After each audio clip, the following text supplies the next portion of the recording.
Basilea, channel pendalaman Alkitab, studi teologi, dan podcast pelayanan oleh Pendeta Sony Santoso, Eskom, MTH. Like, subscribe, and share, dan selamat menonton. Salam sahabat Basilea, jumpa lagi dalam channel Basilea. Hari ini kita akan belajar teologi bab 2 yang kami beri judul Anda itu Teolog. Jadi saudara, kita akan belajar teologi dan beberapa waktu ini akan mempelajari buku ini ya, Teologi Dasar 1 Dr. Charles Ryrie. Nah, ini bisa saudara dapatkan di Shopee. Kami baru beli karena buku teologi kami beberapa tahun belakangan ini satu lemari kena rayap saudara dan tidak bisa dipakai. Jadi kami juga perlu beli buku-buku lagi, dan untuk merefresh kami membagikan lewat channel kami juga. Nah saudara yang dikasihi Tuhan, bab 2 ini adalah Anda itu Teolog. Siapa yang harus membaca teologi? Teologi adalah untuk setiap orang. Jadi teologi itu tidak hanya untuk pendeta, tidak hanya untuk orang yang mau full time dalam pelayanan, tidak hanya untuk orang yang melayani khotbah dan pengajaran, tapi untuk semua orang. Sebenarnya setiap orang perlu menjadi teolog. Dalam kenyataannya setiap orang adalah teolog, entah bagaimanapun keadaannya, teolog yang baik atau kebalikannya. Jadi semua orang itu sebenarnya perlu belajar teologi, dan setiap orang sebenarnya sudah menjadi teolog. Apakah teolog yang baik atau tidak, yang amatir atau profesional, yang sesuai kebenaran firman Tuhan atau tidak. Nah, dan disinilah letak permasalahannya. Tidak ada sesuatu pun yang salah dalam menjadi teolog. Tetapi sangat salah jika Anda menyatakan diri sebagai teolog namun tidak tahu apa-apa tentang teologi. Nah, jadi saudara, kalau kita menyatakan diri sebagai teolog tapi kita nggak tahu apa-apa tentang teologi, ini menjadi sebuah hal yang salah karena saudara akan mengajarkan pengajaran yang tidak jelas. Oleh karena itu setiap orang harus membaca teologi. Karena itu mari saya mengajak setiap penonton channel ini untuk belajar teologi melalui channel ini. Belajar santai, belajar pelan-pelan. Yang penting kita ada tambahan ilmu, tambahan pengetahuan, dan mengubah konsep kita tentang Tuhan dan cara kita hidup.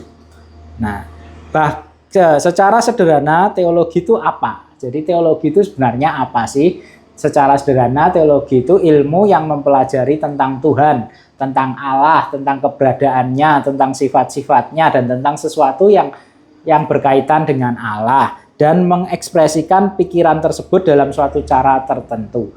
Nah, pemikiran atau konsep kita tentang Allah yang kita percaya akan mengubah kehidupan kita, akan memberikan efek, dampak, tujuan dalam kita hidup, juga mempengaruhi prioritas waktu, penggunaan waktu kita, dan banyak hal saudara. Maka dari itu saudara mesti memiliki konsep teologi yang benar. Bahkan orang ateis pun punya suatu teologi. Dia berpikir tentang Allah, menolaknya, dan menyatakan hal itu dalam bentuk pengakuan dan gaya hidup. Jadi bahkan ateis pun itu sebenarnya juga teolog. Cuma teolog yang menolak Allah, dia berpikir tentang Allah, oh Allah itu tidak ada, dan dia dari bentuk perkataan, bentuk cara hidupnya, dia menolak keberadaan Allah. Nah, ada juga ateis yang perkataannya tidak menolak Allah, tapi gaya hidupnya menolak Allah, seolah-olah tidak ada Allah dalam kehidupannya, meskipun perkataannya dia percaya Allah, meskipun setiap minggu dia ke gereja. Nah, ini yang perlu dihindari saudara. Jangan menjadi ateis seperti ini. Pengakuan dan kegiatan tidak ateis, tapi kehidupan saudara seolah-olah hidup tanpa Tuhan. Kadang-kadang kita merasa dapat menghindar atau melarikan diri dari tanggung jawab kepada Allah di masa sekarang. Tapi tidak ada seorang pun bisa melarikan diri dan dari pertanggungjawaban di masa yang akan datang. Karena masing-masing kita akan berdiri di hadapan tahta pengadilan Kristus. Jadi kadang-kadang kita menghindar, nggak usah berpikir tentang Allah, menghindar mengakui adanya Allah, ya bisa di masa sekarang ini saudara. Tapi di masa kelak ada penghakiman tahta Kristus, kehidupan kita, pemikiran kita, dan bagaimana kita bersikap, cara hidup kita harus mempertanggungjawabkan itu di hadapan Tuhan. Teologi yang sehat bukan hanya dinyatakan melalui pengakuan atau kredo, tetapi melalui kehidupan yang berbuah. Dan kehidupan yang kudus harus didasarkan pada teologi yang sehat. Jadi teologi yang sehat itu nggak cuma omongan saja, nggak cuma pengakuan saja atau kredo saja, tetapi membutuhkan buah dalam hidup saudara. Kalau saudara percaya Tuhan begini dan begitu, saudara mempercayai sifat-sifatnya, ajarannya, maka seharusnya saudara memiliki buah kehidupan yang selaras dengan yang saudara percaya itu.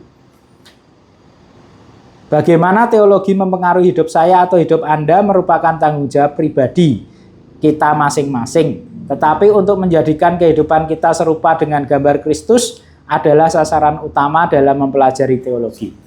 Jadi terakhir, tujuan utama kita belajar teologi itu apa sih? Nah, kalau saudara belajar teologi di channel ini dan menurut buku ini saudara, maka saudara, tujuan utama kita belajar teologi adalah kita menjadikan hidup kita itu serupa dengan gambar Kristus. Jadi mari saudara yang ingin hidup serupa dengan gambar Kristus, ingin belajar teologi yang sehat, ikuti channel ini, kita akan belajar bersama. Jika saudara ada pendapat, ada pertanyaan, ada pendapat atau komentar apapun, silahkan berkomentar, kita saling memberkati, kita saling berdiskusi. Tuhan Yesus memberkati saudara. Kami doakan kita semua menjadi teolog-teolog yang sehat dan menjadi serupa dengan Kristus. God bless.